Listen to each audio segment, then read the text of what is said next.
It's another day here in the Philippines and today kami mamamalengke. Gumising kami ng 5:30 in the morning pero dahil weekday at traffic, nahirapan kami sumakay. Pero anyway, this is Marikina. I missed Marikina so much at na-miss ko din yung palengke nila kung saan madami kang mapagpipilian. Super na-miss ko ito kasi super different niya sa China. Madami din namang mga wet market sa China pero hindi katulad ng ganito na andito na lahat at madami-dami ka talagang pagpipilian.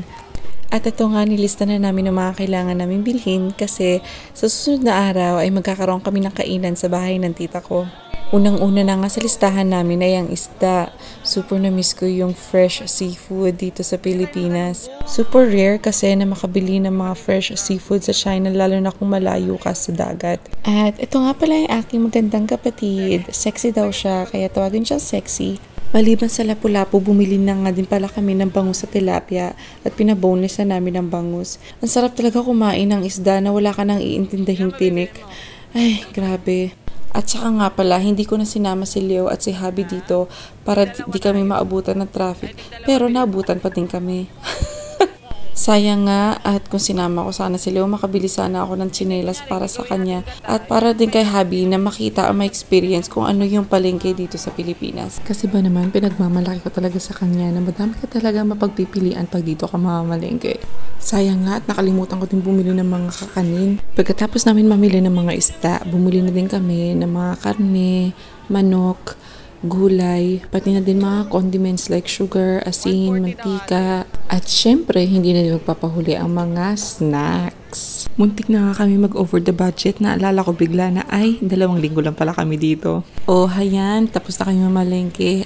At mga 4 na bag din yan. Super bigat niyan, promise. Kung andito lang sana si Habi, natulungan niya sana kami magbuhat. Hinihintay na lang namin si Bunso at may pinabili ako sa kanya. Super na-miss ko talaga dito sa Marikina kasi for me, ang linis-linis talaga dito. Alam niyo ba, sa 2 linggo namin dito sa Pilipinas, akala ko may enough time ako para magkaroon ako ng me time. Pero akala ko lang yun. Super kulang pa. At syempre, hindi mawawala ang donut! Yeah! Sobrang na-miss ko yan as in. Paano ba naman kasi wala nagbebenta niya sa China. Meron man, pero yung mga original, sugar-coated, chocolate, strawberry, ganun lang. Hello mga guys! It's another day. At ito nga, napabili kami ng buko kasi may dumaan dito sa bahay. Ay, ito din yung isa sa mga na-miss ko sa Pilipinas. Yung mga vendor na dumadaan lang sa bahay, katulad ng mga pot-pot, like pandesal, ice cream. Yung hindi mo nakakailanganin na maglakad pa ng kalayo-layo para bumili lang. Hello， 大家好。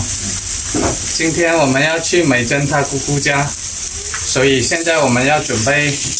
因为住的比较远，在他们那里同时煮的话可能会比较费时间，所以我们在这边煮好之后再带一部分过去。我们看一下他们都煮有什么吧。这个是美珍煮的，这个是什么？ 应该是那个牛肉腌好，然后拿油煎一下，所谓的牛排，菲律宾版牛排。 耶，很香哦。这个是那个烤鸡，已经腌制好了，等一下拿去那个烤箱里面烤就行了。然后这个就是我做的一道菜，就是蒸鱼，清蒸。他们这个烤箱长这个样子的，然后就把烤鸡放里面，然后就可以了。 Hello mga guys! I'm back with my voiceover. Nagustuhan niyo ba ang intro ni Habi? Let me know at the comments down below. Ito na nga, tapos na kami magluto. So we are on our way to my aunt's house. Ayan nga, at lumagpas pa si kuya. Napaikot patuloy kami. Tsaka nga pala guys, dito ako lumaki. Kaya this place brings a lot of memories to me. Pero since madalas ang nakakaranas ng baha ang lugar na ito, tuwing rainy season, napilitan kaming lumipat. Gustuhin man naming manirahan dito kung hirap naman kaming makapundar ng mga gamit, kailangan naming umalis. O siya, ipapagbilin ko muna kay Habi. Siya muna magta-take over ng vlog kasi mabibisi na naman ang lola nyo. Sana nagustuhan din nyo itong Philippine vlog namin. Kahit puro tagpi-tagpi nga lang. Maraming salamat sa inyong pagsubaybay.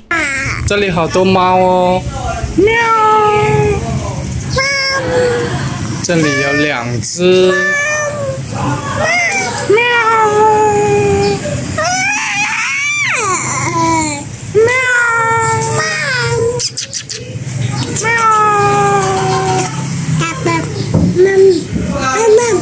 这里有2只，喵！都睡懒觉。哦，这里还有1只猫，养了真多猫。 刚刚就在这里做了烧烤。这条狗已经很老了，这条狗应该是超过14岁了。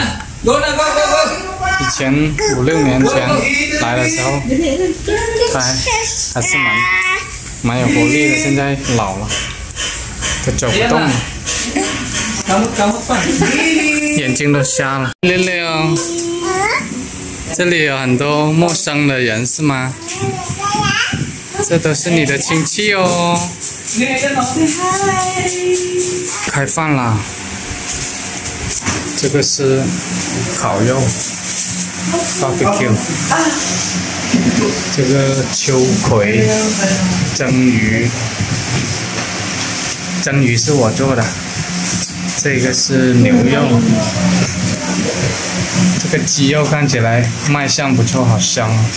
这边还有一个青菜汤，西瓜，还有这个糯米饭。我们正在吃饭，我们都是用这个盘子来的。Thank you。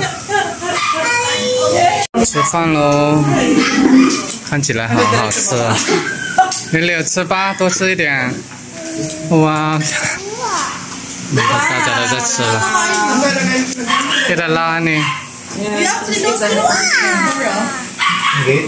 At syempre, mawawala ba ito? First thing, pag uwi namin sa bahay. But this time, may pagka-advance ng slight. Hindi na namin kailangan magrenta pa ng karaoke. Kasi meron silang ganito. O ha? Super nawindang ako na, wow, may ganito na palang mga naiimbento ngayon. Sayang nga at dinarecord ni Habi yung aking pagkanta. Wow, very good.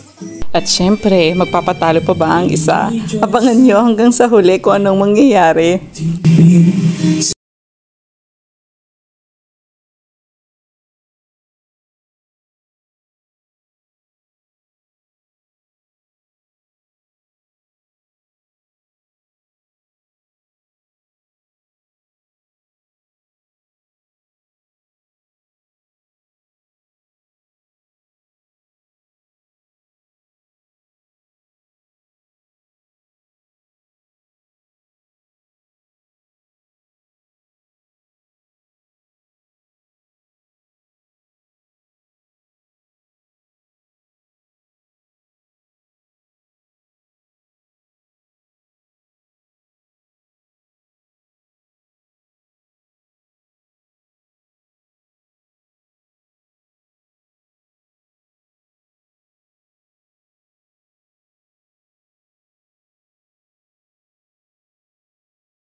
Sinukuan na siya ng karaoke. I just wanted to share yung isa sa mga moments ni Leo kasama yung mga pusa. Grabe, hindi niya tinantanan ng mga pusa para lang makipaglaro sa kanya. This is Leo's first interaction with cats nga pala. Sa umpisa, interesado si Leo mahawakan ng mga pusa. Pero kinalaunan natutunan naman din niyang huwag ito masyadong hawakan. Lalo na yung maliit na pusa kasi masyadong bata pa at mahilig pa maglaro kumpara sa mga malalaking pusa. Because that cat is so playful, Pangga. She might scratch you. He might scratch you.